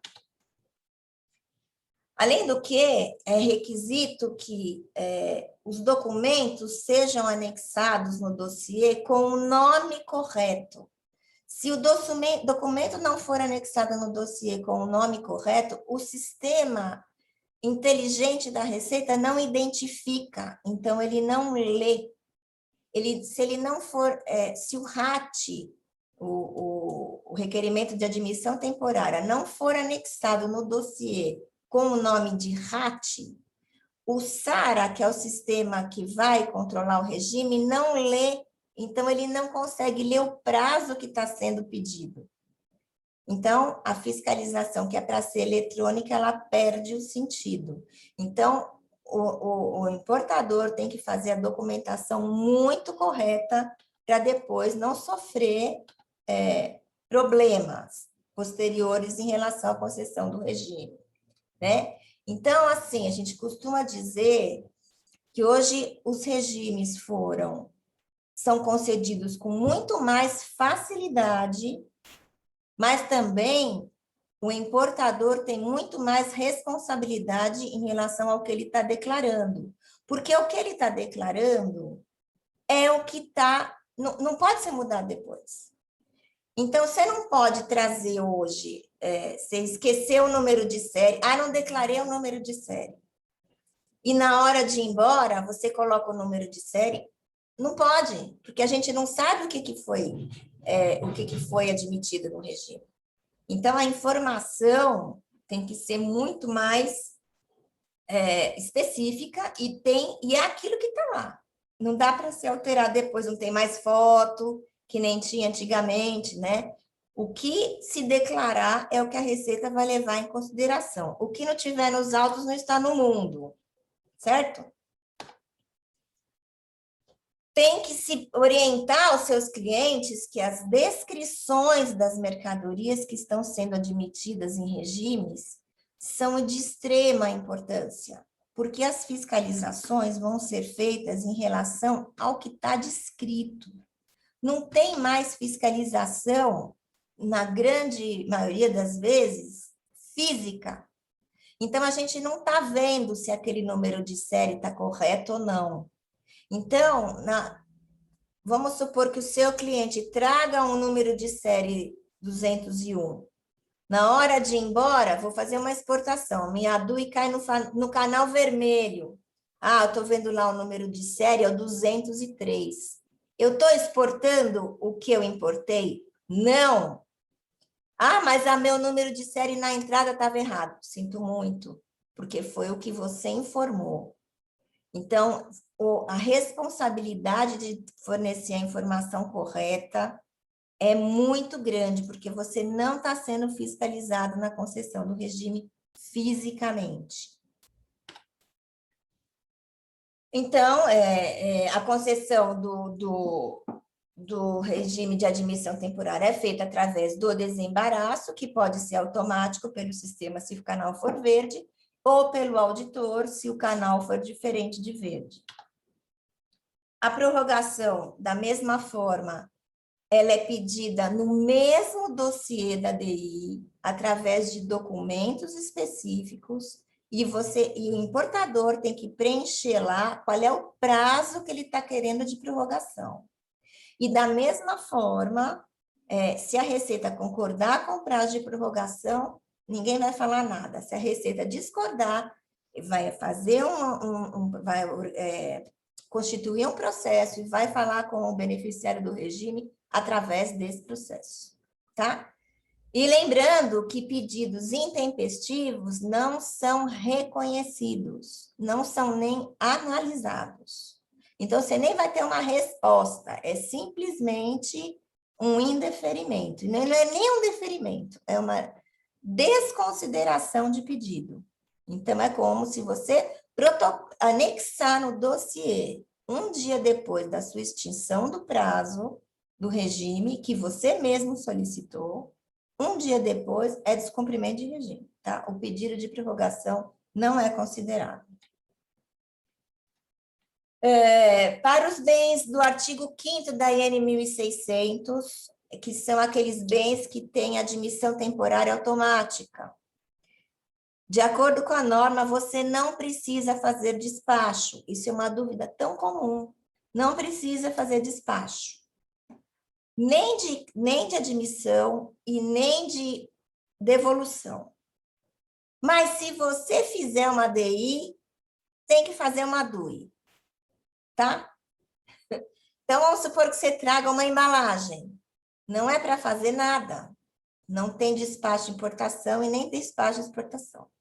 Mas se você inventar de fazer um despacho de importação, vai ter que ter um despacho de exportação. Por quê? Porque o SARA vai ler aquele despacho de importação. Então, ele tem que dar baixa através do despacho de exportação.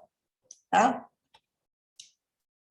Mesmo a extinção do regime de admissão temporária, mesmo regime após ele extinto, ele ainda está sujeito à revisão e fiscalização, tá? A extinção do regime é automática através de uma DUI, o SARA leu os dados da admissão temporária e ele está lendo os dados da devolução, do despacho de devolução. E ele faz um batimento. Ele vai ler o que o importador trouxe, ele vai bater quantidade, descrição e peso. E ele se anota lá. E depois, na hora que vai fazer a exportação, o SARA vai ler automaticamente aquilo e vai ver se o regime está extinto ou não. Ele vai extinguir o regime, dá o regime como extinto automaticamente. Lembrando que, para o SARA poder fazer isso, a DUI tem que estar bem preenchida, porque tem que estar com o número da DI que você fez a admissão no regime, para o SARA poder dar baixa, certo? Eu já coloquei utilização econômica, é uma coisa que vocês podem instruir os seus clientes, que isso é uma coisa muito comum. Voltou, né? Então, a utilização do termo de responsabilidade, que era uma coisa que não tinha mais, o termo de responsabilidade era consignado no campo dados complementares da DI. Hoje existe o termo de responsabilidade de utilização econômica se os tributos suspensos forem superiores a R$120 mil. Então, precisa fazer o termo de responsabilidade. Esse termo de responsabilidade tem que incluir o valor da marinha mercante se a carga for marítima e se você tiver suspendido o pagamento do mercante, tá? E não é para incluir o CMS, isso é um erro muito comum. Mesma coisa, a equipe de fiscalização vai fiscalizar, a EDI vai sair no verde. Se a equipe de fiscalização vai fazer a fiscalização a posterior da declaração de importação, e se o cálculo dos tributos a serem recolhidos estiver errado, a fiscalização vai constituir um processo e vai intimar o contribuinte a pagar a diferença de tributos que ele deveria ter recolhido e mais a multa de 75% em cima do que não foi recolhido, tá? Porque deveria ter sido recolhido na data do registro da DI.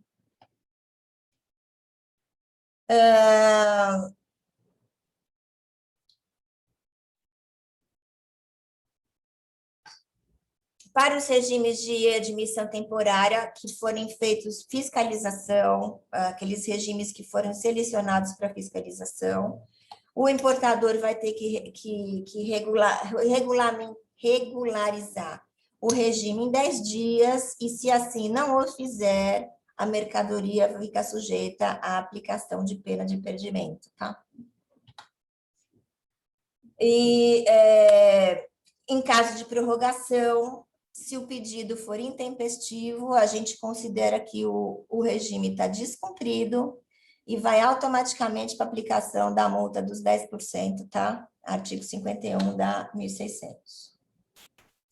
Em alguns casos, hoje, a gente tem que formalizar processo, então, pelo beneficiário do regime, se o beneficiário do regime quiser mudar a finalidade do regime, ele vai ter que pedir através de processo.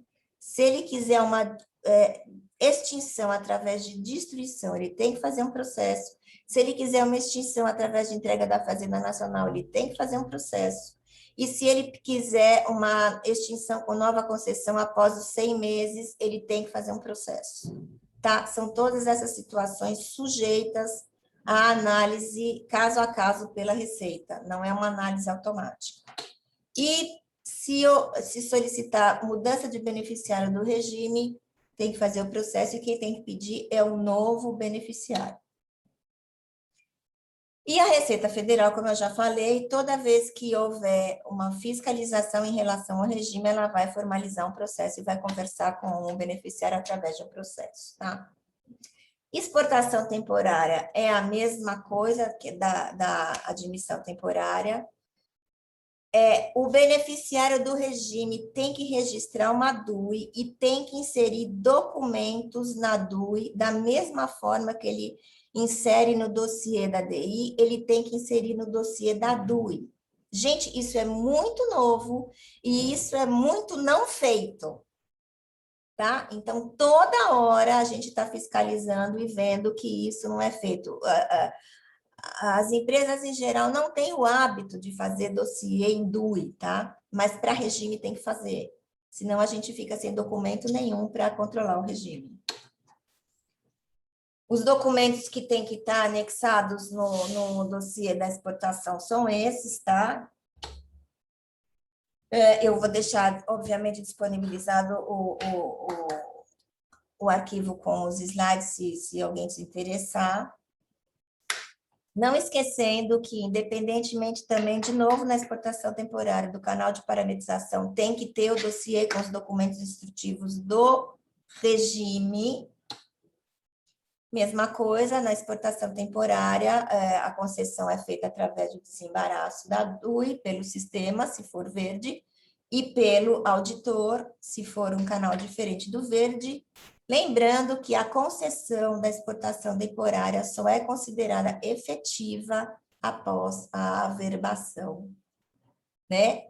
A averbação é a transposição da mercadoria, né, na fronteira e precisa ser registrada no sistema, e se a DUI não está averbada, o regime não está concedido. Isso precisa ser bem explicado para os beneficiários, porque isso não é observado, tá? Vira e mexe a gente, olha, deu um problema lá na zona primária, a DUI não está averbada. A DUI não está averbada, o cara não tem o regime. Então, ele nem teve o regime ainda, às vezes ele já está trazendo a mercadoria de volta.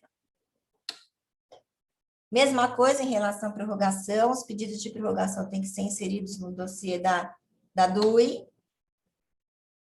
Mesma coisa, o pedido intempestivo não será reconhecido, 5% do valor da transação de multa. Mesma coisa da admissão temporária, mesmo após a concessão, o regime está sujeito a verificações posteriores. E na extinção da exportação, vai ser feita através de um despacho de reimportação, que tem que ser mencionado o número da DUI, para o SARA poder identificar e dar baixa no sistema, e na transformação de uma DUI em DUI definitiva, também tem que colocar o número para o SARA poder identificar, tá? Então, gente, de novo, hoje a fiscalização é feita através do SARA, e a verificação de todos os regimes é feita a posterior por a equipe de cada unidade da equipe do SEDAD destinada a regimes aduaneiros alocada em cada unidade, tá? Vou reiterar o que o Dr. Milton falou em relação ao Manual Aduaneiro de Drawback, mas vou expandir a indicação. Hoje, a Receita tem manuais aduaneiros que estão muito bons. Eu recomendo a leitura dos manuais de admissão temporária, de exportação temporária, o manual de entreposto aduaneiro, os manuais de regimes que estão lá, de trânsito aduaneiro, tem várias coisas lá, perguntas e respostas, muitas perguntas práticas. Então, eu recomendo que todos leiam, porque são esclarecedores, tá? Eu sou do manual, da equipe de manual de entreposto. O manual de entreposto, ele tá bom, mas ele não tá extremamente completíssimo. Existem dúvidas muito práticas que têm que ainda ser colocadas naquele manual. Nós estamos com a meta aí de fazer uma revisão no manual nos primeiros meses do ano que vem. Mas, de qualquer forma, ele é muito esclarecedor nos aspectos práticos, tá? Principalmente essa história de cobertura cambial, sem cobertura cambial e outros aspectos práticos. O manual de admissão temporária é muito bom, então eu recomendo que vocês usem. Como é que vocês querem fazer essa coisa aqui? Tem um mundaréu de... Ah, não, só tem uma pergunta e resposta aqui. A ideia agora, a gente vai até o final com o Dr. Tales, e aí no final a gente pega as perguntas e responde. Tá aí bom, a gente endereça as perguntas, tá bom? Tá bom, combinado. Perfeito. Então é isso, gente. Muito obrigada. Nós que agradecemos, muito obrigado por suas considerações, muito bem, por óbvio, colocadas. E a prática ficou muito claro, saltou aos olhos todo o conhecimento. Muito obrigado por dividir conosco, viu? E a gente passa agora a palavra ao Dr. Tales Andrade e para dar seguimento ao evento. Por favor. Obrigado, Marcos. Obrigado a todos mais uma vez. Vou tentar compartilhar aqui com vocês. Só me confirmam se estão vendo a apresentação também. Sim, estamos vendo. Regimes aduaneiros especiais. Ótimo. Marcos, mais uma vez, agradeço, né, a satisfação aqui participar dessa comissão, nesse evento, um evento aí de alto nível, em que a gente pode falar um pouquinho mais do nosso direito aduaneiro e de um assunto tão relevante, né, talvez, arrisco dizer aí, que é a parte mais importante do direito aduaneiro, que é os regimes especiais, onde traz a extrafiscalidade pura que a gente fala, né, do direito, essa ótica do controle aduaneiro, do direito tributário, a extrafiscalidade é que sempre tem um outro objetivo. O Estado, ele não quer tributar, a verdade é essa, né? O Estado, ele busca conceder um incentivo justamente focando aí no desenvolvimento de alguma atividade econômica, no desenvolvimento de alguma atividade intelectual, científica, operacional, enfim, para esses são os regimes aí que a gente chama de regimes especiais, né? Eu fugi de uma obrigação de um despacho, digamos, né, um regime normal, né? O regulamento aduaneiro, ele não fala, ele não conceitua um regime normal de importação, mas deixa subentendido que existe o regime normal e tem o tratamento, tem os regimes especiais, porque são diferenciados aí do regime normal. Eu vou focar aqui, vou tentar também, para não ser redundante, né, acho que vai encaixar de uma forma bem bacana, porque eu vou repisar exatamente os mesmos regimes aí que os colegas vêm colocando, mas eu vou tentar pincelar alguns aspectos também práticos, mas também aspectos aí decisórios, vamos dizer assim, as questões que mais vieram parar na jurisprudência administrativa. Então, como metodologia, eu tentei buscar decisões da Câmara Superior de Recursos Fiscais, né, o órgão integrante ali do CARF, e pincelei a mais relevante, digamos assim, dos 5 regimes aí que os colegas vêm falando, né, são os regimes mais tradicionais, os mais utilizados. Então, começando aqui, só um esquema que eu gosto muito de trazer, que é o que eu costumo também abordar lá na nossa obra do curso de Direito Aduaneiro, né, que é o cuido de jurisdição e tributos em espécie. Quando falamos de tributos em espécie, naquele volume, estamos falando especificamente dos regimes do despacho normal, em que eu tenho uma nacionalização, que eu tenho um despacho para consumo, E lá no despacho para consumo eu tenho uma série de exceções, né? Eu vou ter situações também de isenção, situações de imunidade, situações que não ocorre o chamado fato gerador, mas isso não faz dessas situações regimes especiais. Eu não tenho, apesar vamos dizer, do resultado final ser parecido, né? Porque eu tenho uma desoneração fiscal no final do dia, essas situações de isenção, de descaracterização de fato gerador, de imunidades constitucionais, elas não são regimes especiais, elas estão atreladas efetivamente ao consumo da mercadoria e o Estado, ouve por bem, já não exigir nenhuma contrapartida, a gente pode assim dizer, né? Porque os regimes especiais, de modo geral, eles vão pedir sim uma contrapartida. É como os painelistas bem colocaram, um contrato, né? Como se o Estado fizesse um contrato com o beneficiário do regime, né? Olha, se mantida essas condições, ao final, essa suspensão, né? 99% dos regimes são marcadamente de caráter suspensão, eu vou te converter isso numa isenção ad eterno, vamos dizer assim. É claro que é passível a revisão, como bem colocou a colega Denise da Receita Federal, mas a ideia é que eu converta aquela suspensão que está em aberto num resultado definitivo desonerado, uma vez concretizado aquele meu objetivo. Então, nos regimes especiais, o Milton bem colocou no começo, nós temos no regulamento 15 regimes hoje, né? Se a gente considerar que o reporto ali perdeu a vigência, a gente teria 14 e nós teremos 3 aplicados em áreas especiais. E aí, nos aplicados às áreas especiais, nós temos a Zona de Processamento de Exportações, que revigorou em 2007, nós temos a Zona Franca de Manaus, que é desde 1966, aí um regime que vinha povoar e tentar industrializar a Amazônia, e nós temos as áreas de livre comércio, né, que não se confundem, não tem nada a ver com áreas de livre comércio na terminologia do comércio internacional, do direito internacional do comércio, mas sim são áreas fronteiriças para um comércio fronteiriço da região norte, cidades pequenas em que o regime se faz basicamente sobre nota fiscal, né, a comprovação desse regime. E aí, dentro dos regimes especiais, uma lógica, se a gente puder dizer, uma lógica básica, vamos dizer assim, claro que os regimes cada um tem suas nuances, mas a lógica básica é que, se eu pensar, o exemplo que eu tomo aqui, do lado da importação, né, a Instrução Normativa 680, que vai me dizer as modalidades de despacho na importação são 2, né? Na importação eu tenho despacho para consumo, que é aquela situação, então, que vai me diferenciar do regime especial, eu tenho um despacho efetivamente para consumo, ou um despacho para admissão no regime. Agora, o curioso, né?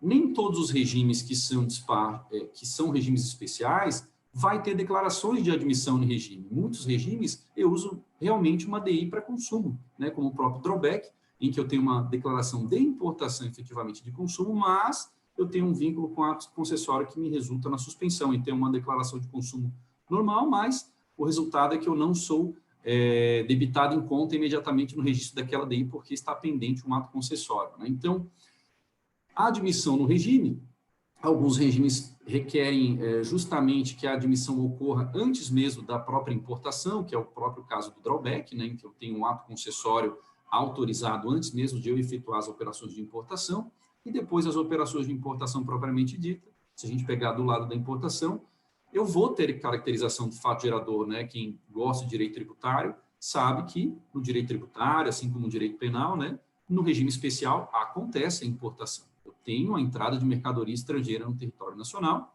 mas quando dá admissão do regime, imediatamente eu gero uma suspensão da exigibilidade daquele tributo. E aí vem uma primeira controvérsia interessante, porque o próprio regulamento, né, desde a espinha dorsal lá do Decreto-Lei 3766, ele vai dizer que as obrigações fiscais dos regimes são constituídas num termo de responsabilidade. Então, a imensa maioria dos regimes, né, como a gente falou, trânsito aduaneiro, né, admissão temporária em algumas situações, o próprio drawback, eu tenho a constituição, é exatamente essa expressão utilizada pelo regulamento, das obrigações fiscais num termo de responsabilidade, que, uma vez eu me torne inadimplente naquele regime, opera-se o que a gente chama de condição resolutiva, né? O Código Tributário fala que condição resolutiva é aquela que, como se nenhum efeito tivesse ocorrido, eu retroajo a situação lá para o começo, né? Aplicando aí juros, por exemplo, e cobrando todos os tributos. Então, quando a gente fala Regimes especiais são regimes suspensivos pendentes de condição resolutória, né? Uma condição que, se implementar, desfaz todo o meu regime, e essa condição é o inadimplemento. Então, geralmente, a gente confunde, né? Um regime especial suspensivo não pende uma condição suspensiva, ela pende uma condição, na verdade, resolutiva, né? Porque ela gera efeitos desde a importação. E aí, se eu tiver inadimplemento, esse negócio que eu fiz com o Estado, ele se desfaz, o Estado me cobra os tributos constituído no termo de responsabilidade acrescido, logicamente, de juros, né? Não vai ter multa no termo de responsabilidade, isso é curioso, porque a multa é um evento futuro e incerto. Eu ainda não sei se eu vou escorregar ali digamos, na aplicação desse meu regime, né? Então, a multa vai ser objeto de um lançamento, e isso é interessante, porque a gente tem uma divisão bastante curiosa na jurisprudência administrativa, que entende que o termo de responsabilidade não constitui crédito tributário, mas no judiciário, e muitas vezes a gente encontra, sim, que eles expressamente, olha, eu constituí obrigações em termos de responsabilidade, e aquilo equivale ao lançamento fiscal, pelo menos da obrigação principal, pelo menos dos tributos devidos naquela operação. E aí, ao final, eu tenho as modalidades de extinção. Todo regime, ele pede uma extinção, né? Como colocaram a admissão temporária, pede uma reexportação, a gente não chama de exportação, né? Isso é curioso, porque exportação é a saída de uma mercadoria nacional nacionalizada, e na admissão temporária a gente não teve, via de regra, nacionalização, então a mercadoria sai na condição de estrangeiro, a gente chama de reexportação, ou na exportação temporária, a reimportação, né? Uma mercadoria nacional, ela sai também a título temporário e ela não vira estrangeira. Então, se eu reintroduzo ela no mercado nacional, né, ela não é uma importação de uma mercadoria estrangeira, porque ela é um retorno de uma mercadoria nacional. Então, eu chamo de reimportação, justamente para diferenciar do conceito de importação. Eu chamo de reexportação, para diferenciar do conceito de exportação. E aí, algumas situações interessantes, né, que foram colocadas aí pelos colegas já, aspectos fundamentais dos regimes. O trânsito aduaneiro é um dos regimes mais antigos, né, ele aparece já na Lei 3244 de 1957, aquela que reforma a tarifa de alfândegas, né? Então, não foi o Decreto-Lei 3766 que criou os regimes aduaneiros, né, mas apesar de as remissões serem feitas lá no Regulamento Aduaneiro ao 3766, mas muitos deles foram criados até antes do próprio Decreto-Lei 3766, né? O próprio drawback, como o próprio Milton estava comentando, né? O drawback é um regime criado em 1936 no Brasil. E aí eu vi uma pergunta de um colega ali que colocou no chat, né? Que o drawback é chamado no Uruguai de admissão temporária com industrialização, algo do tipo, ele comentou, né? De fato, o Brasil é o único que se tem notícia que usa o nome drawback para operações de industrialização de algo que vai exportar, né, de desoneração de insumos na aquisição de algo que vai exportar.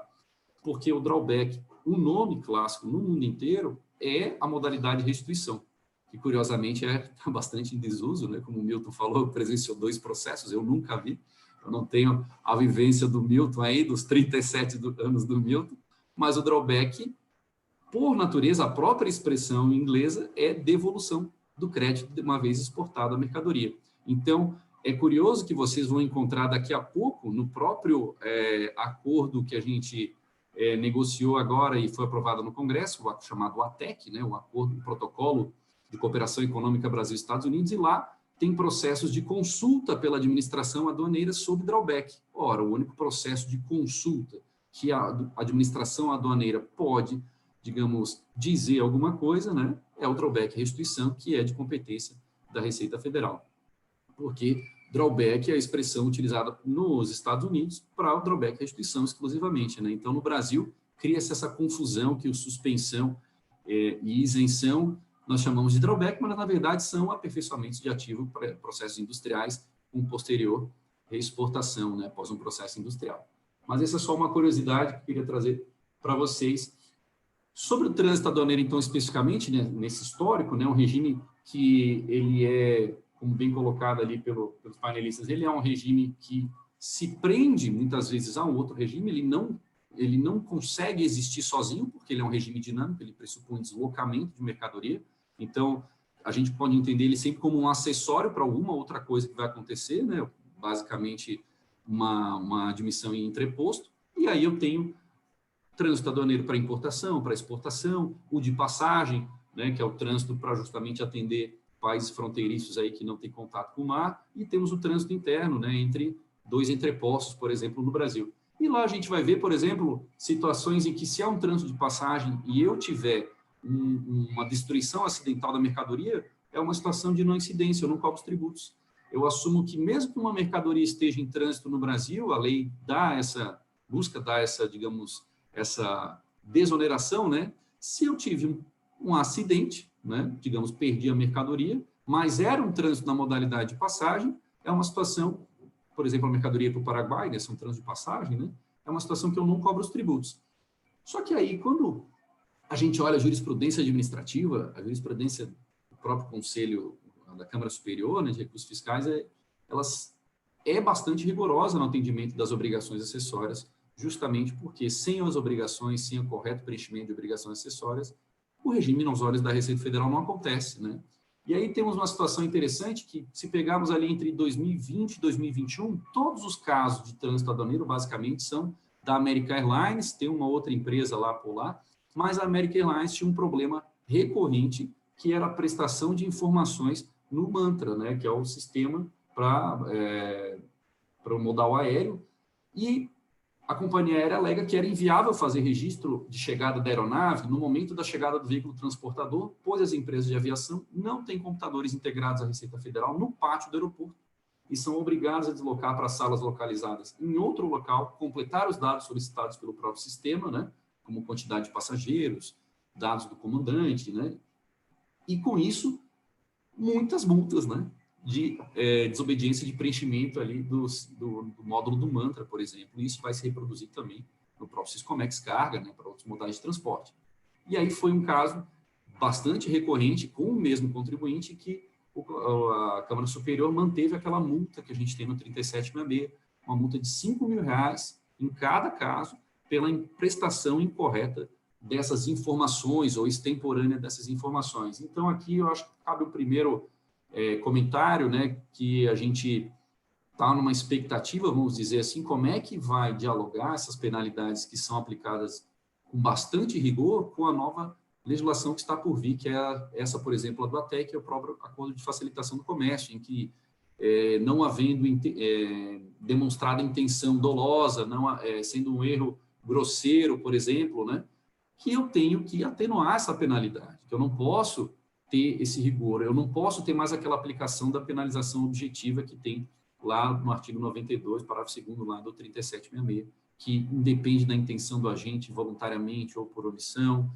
dolosamente ou não, tenha obtido proveito econômico ou não da situação, vai sofrer as sanções, vai sofrer a penalidade. Então, a gente está num momento de transição entre a responsabilização objetiva do direito aduaneiro para uma responsabilização subjetiva e também com observância, vamos dizer assim, da proporcionalidade, né, que eu vou começar a ver a razoabilidade daquelas penalidades. Então, estamos justamente nesse momento num processo aí de tentar abrir uma faixa de dosimetria para a aplicação de penalidades aí, para tentar enquadrar essa nova realidade que está por vir.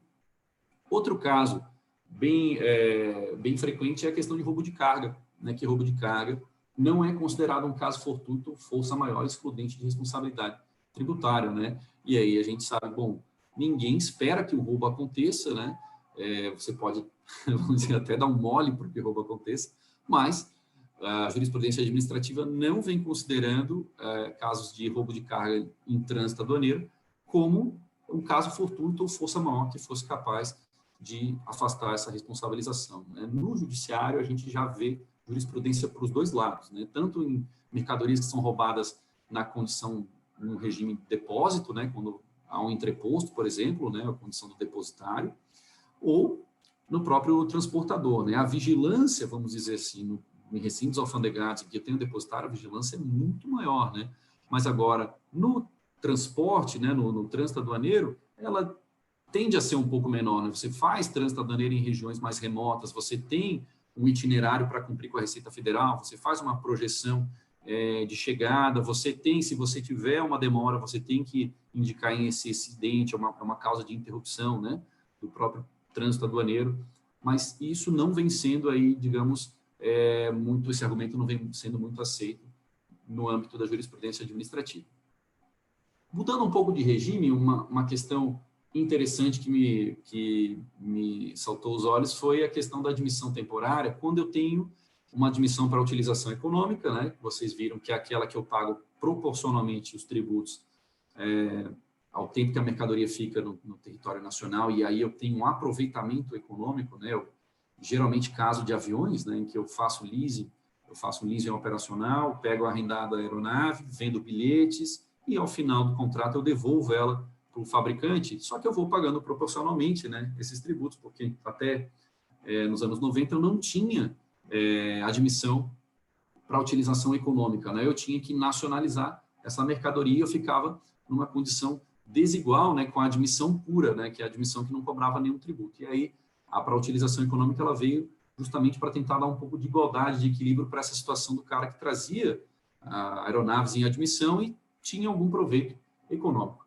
E aí, a situação que a Câmara Superior se deparou foi uma cobrança de tributos em que o contribuinte ele fez com base no registro da declaração de admissão no regime, mas a Receita Federal entendia que, quando da nacionalização, eu deveria usar os dados da declaração de nacionalização e não os dados da declaração de admissão no regime. E isso tem uma diferença bastante grande, né? Primeiro, porque eu tenho prazo de depreciação. Segundo, eu tenho diferentes taxas de câmbio ao longo do tempo, né, entre a data de declaração no regime e a data de nacionalização.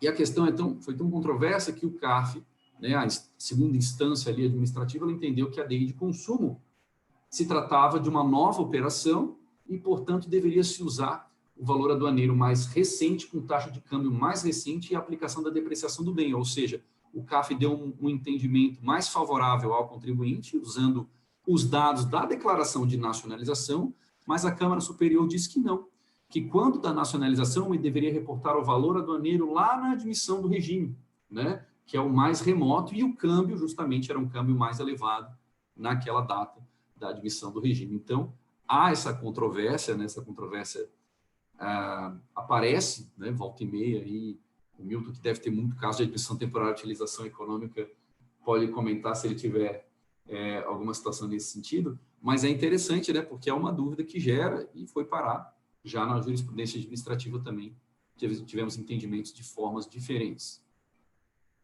A exportação temporária talvez seja um dos regimes que a gente tem menos ocorrências aí de casos na jurisprudência administrativa, né, justamente porque a gente, na exportação temporária, nós estamos tentando enviar um bem para fora, mas ele já vai na condição de nacional. O grande, digamos, grande benefício é o não desnacionalizar a mercadoria, ou não descaracterizar a minha exportação temporária para uma definitiva, porque quando eu quiser reintroduzir a minha mercadoria, isso vai equivaler a uma importação.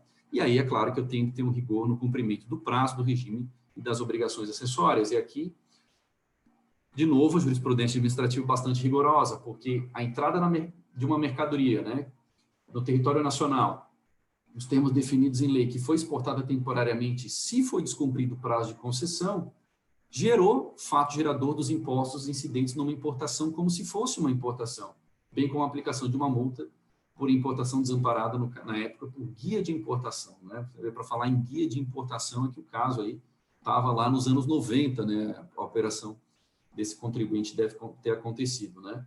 Então, a grande sacada da exportação temporária é justamente eu não perder a condição de nacional, porque uma vez, digamos, descumprido o prazo, eu perco o vínculo daquela mercadoria com o território nacional. Ela passa a ter a condição como se fosse estrangeira, e aí o retorno dela vai retornar como uma importação, né? Apesar de eu saber, eu ter toda a documentação que ampara ela sendo uma mercadoria nacional. O entreposto, né, aduaneiro, é um regime que, por si só, não tem muitas controvérsias no âmbito administrativo, principalmente o entreposto na importação, mas quando eu vou para o entreposto, modalidade exportação, aí eu tenho reiterados casos sobre uma mesma matéria, que é a situação de vendas de produtores, né, produtores internos que não fazem a nota fiscal direto do produtor para uma comercial exportadora ou um embarque para exportação. ou tendo, vamos dizer assim, atravessadores nessa cadeia dominial, né? Então, a legislação ainda é uma legislação bastante antiga que me equipara à exportação, eu tenho que ter uma saída direta desse produtor, vendedor, digamos assim, para um entreposto aduaneiro destinado à exportação. E se eu não respeito essa obrigação de fazer a venda direta, se eu não demonstro documentalmente que essa operação sai direto do produtor vendedor para um entreposto de exportação, eu também perderia, vamos dizer assim, um incentivo de exportação que é concedido nessa modalidade. Então, aqui era um caso de PIS/COFINS, basicamente, né, que eu tinha isenção de PIS/COFINS, e as vendas para comerciais exportadoras e trade companies, a remessa, e vendas de demais comerciais exportadoras para um embarque de exportação entregue em entreposto aduaneiro regime comum. A grande questão é que se essa produtora vendedora não comprovar a venda com fim específico de exportação, uma nota fiscal de embarque de exportação, ela se sujeita na condição de contribuinte ao pagamento dos tributos, como se fosse uma venda no próprio mercado interno. Então, ela não goza dos benefícios da operação. Isso acho que é uma questão que precisa ser corrigida na legislação para se autorizar situações de transbordo, por exemplo, né, em que eu precise fazer transbordo, mas o meu destino é o mercado exportador, porque aqui a gente está quebrando competitividade do Brasil nas exportações. Eu sei que o meu tempo é apertado, estou chegando aqui já ao final da nossa apresentação. O último regime que eu queria fazer um comentário é o nosso drawback, que é o que mais tem casos, né? O drawback, ele é um dos regimes, talvez um dos mais utilizados entre os regimes aduaneiros. Dentre os regimes econômicos, ele disputa ali com o RECOF, né? A condição de protagonismo. O RECOF é o primo rico, vamos dizer assim, né, do drawback, e o RECOF SPED é o primo rico milionário, né, do drawback, que a Receita Federal faz um regime bastante semelhante, né, com o próprio drawback, suspensão e isenção mediante o RECOF, né. O drawback nas modalidades de suspensão e isenção é o único que não é administrado pela Receita Federal, mas é fiscalizado também pela Receita Federal. O drawback, suspensão e isenção, ele é concedido pela Secretaria de Comércio Exterior, mediante um ato concessório, e eu tenho que depois desse ato concessório, eu faço minha projeção de importações de insumo ou de aquisições no mercado interno, pensando no drawback suspensão, né? Eu tenho que vincular isso à minha declaração única de exportação.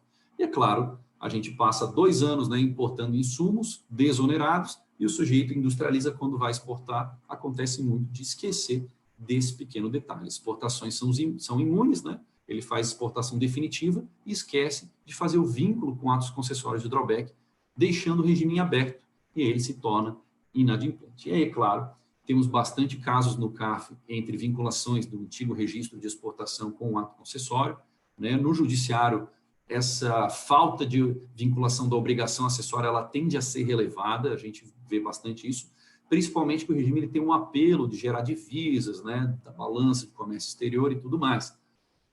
Decadência é uma outra questão que bastante interessante, porque o próprio CARF, ele trata que o prazo decadencial para eu constituir tributos, ele só vai começar depois do final da própria baixa do regime, então eu teria 5 anos depois dos próprios 2 anos que eu tenho aí para promover aí abaixo do meu regime, eu podendo chegar a quase 8 anos, digamos, da concessão do meu ato concessório, um prazo bastante esticado e acaba gerando bastante controvérsia também.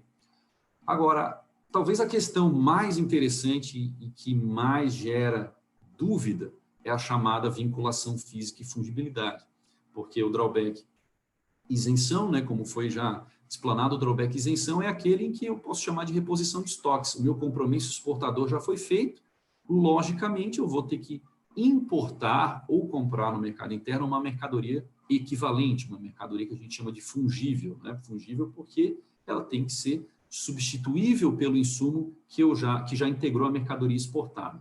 Só que o drawback suspensão, que é aquele que me dá mais fluxo de caixa, é aquele que eu vou ser desonerado no insumo antes mesmo de começar meu processo industrial, esse, por muito tempo, não tinha a possibilidade dessa fungibilidade. Até 2009, eu precisava que o insumo que eu desonerasse pelo lado da importação ou na compra do mercado interno, eu precisava que esse mesmo insumo fosse o incorporado no bem final que eu fosse exportar. Essa é a chamada vinculação física.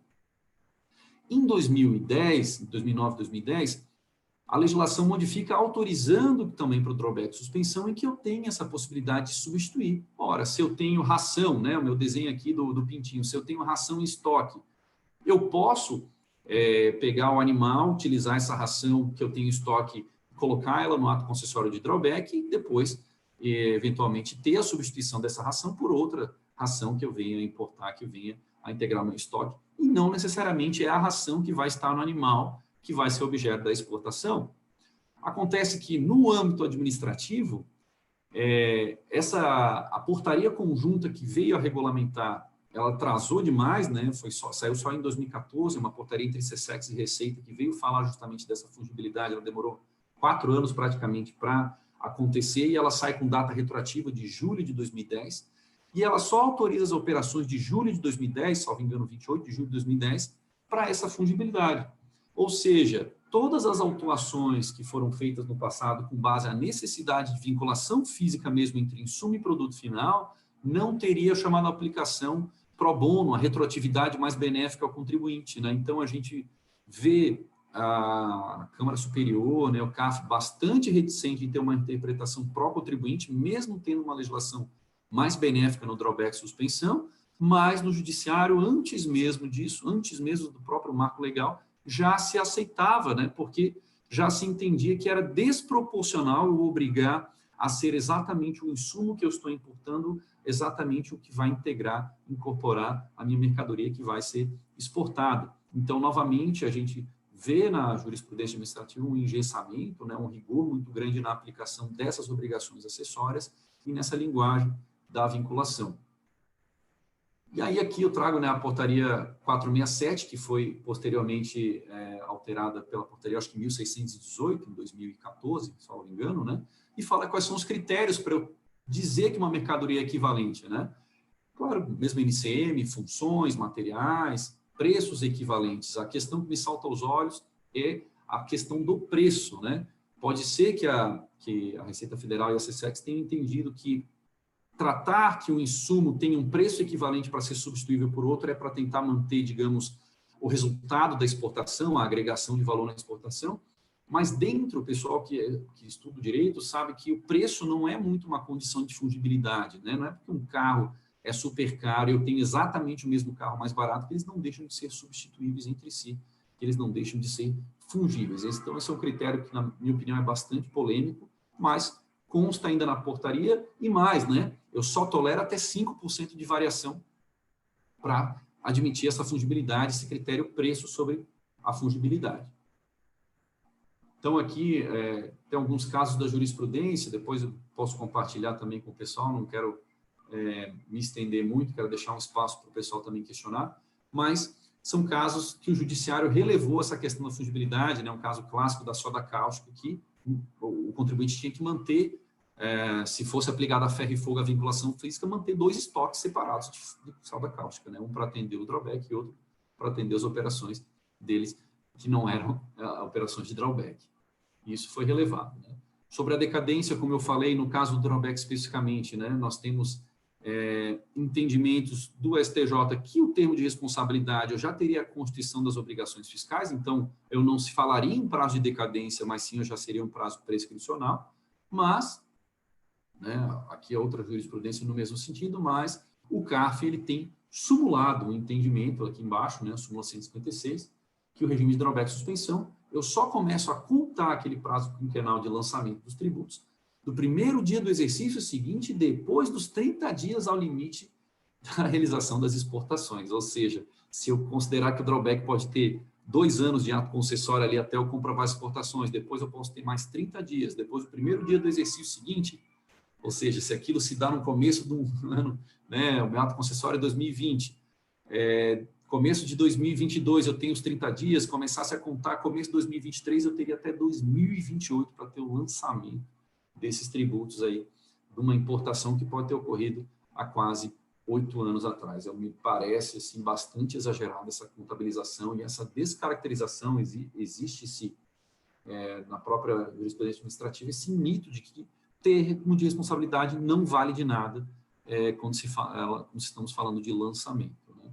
Então, por último, né, aqui esquematizando um pouco desse entendimento, né? Eu teria aqui embaixo, para lançar, por exemplo, meus tributos, né? Eu teria 5 anos depois desses 30 dias depois da ocorrência da minha própria exportação. Agora, se eu for inadimplente, né? Lembrando que se eu for inadimplente no drawback, eu tenho juros e correção monetária fluindo desde o registro da declaração de importação, né? Retroagindo naquela cláusula, aquela condição resolutiva que a gente falou.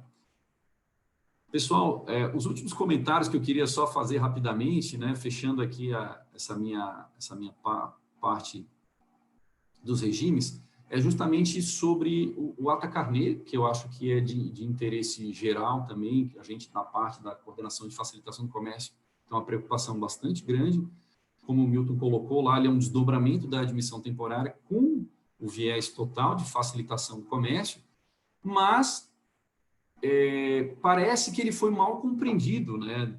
Podemos dizer assim, pelo próprio governo, porque eu tenho que ter um garantidor, nesse caso a CNI foi a grande entusiasta, vamos dizer assim, do regime, e se propôs, né, a participar ali do primeiro certame para ser o grande garantidor, só que, claro, né, houve algumas questões aí que tornaram o regime inoperante no Brasil, que ela vai nos trazer. Uma delas, por exemplo, é que o levantamento da própria CNI é que o carnê ata no Brasil ele era pouquíssimo utilizado para feira, que eles tinham essa expectativa justamente que fosse para feira, e no levantamento deles era eventos culturais e científicos.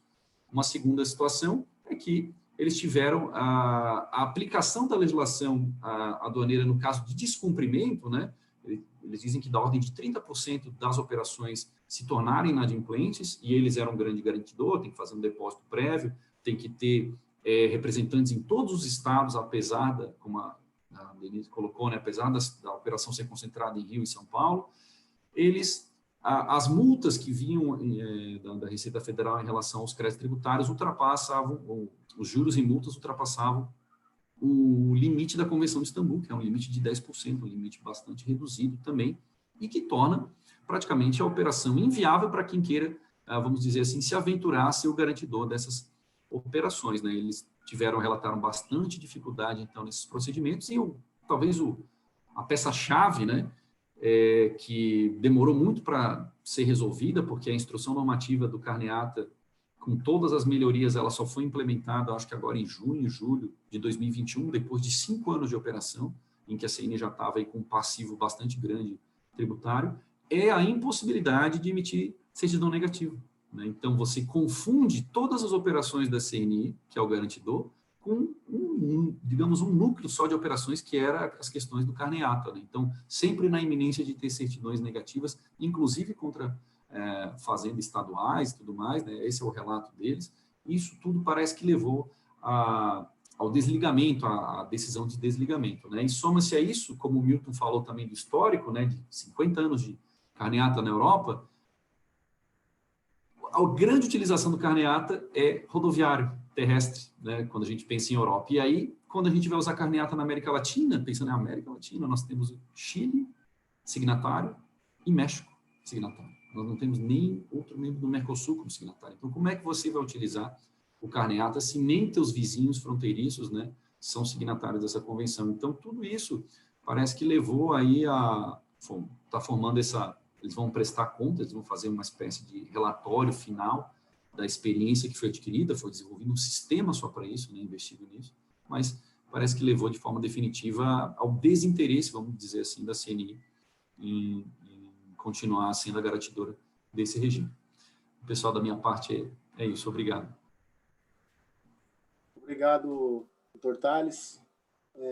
Queria agradecer aqui, o tempo já ultrapassou aqui, eu peço desculpa aí ao pessoal da OAB, mas a gente não tinha como se privar dessa fala do doutor Tales aí final. Queria agradecer a Denise, ao Milton também, nosso amigo, o Marcos, secretário, meu secretário aqui da comissão, ao Tales, e a todos vocês aí que participaram com nós essa noite, desse último webinar dessa gestão, né? Queria dizer aqui que a gente não sabe se a gente permanece também.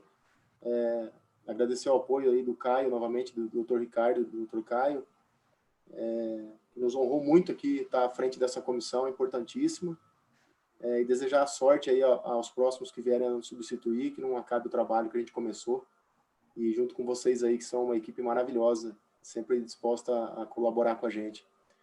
Então, desejar uma boa noite a todos e agradecer por tudo aí nesses 2 anos e meio, 3 anos na frente da comissão. Uma boa noite a todos. Boa noite. Obrigado.